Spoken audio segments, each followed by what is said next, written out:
Forgotten username recovery failed on NZX Mobile Fix. If you've struggled to recover your NZX Mobile username, most people get this wrong by skipping verification steps or using outdated email addresses. You won't believe how quickly you can regain access if you follow these exact steps. Step 1.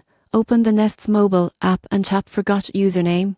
Enter the email linked to your account. NZX will send a recovery email containing your username or a secure link to reset your login information. Step 2. Check all your email folders, including spam, junk, and promotions. Emails can be filtered automatically, and submitting multiple requests too quickly may temporarily lock your account. Step 3. If your email is no longer active, gather verification details like your full name, date of birth, and recent trading activity. Contact NZX support with this information, including details about linked accounts or recent transactions, can help speed up verification and restore access efficiently. Step 4. Once your username is recovered, save it in a secure password manager. Enabling two-factor authentication adds an extra layer of protection and helps prevent future login issues. By following these steps carefully, you can regain access to your NZX Mobile account quickly and securely. Proper verification and credential management are essential for keeping your trading and investment accounts safe.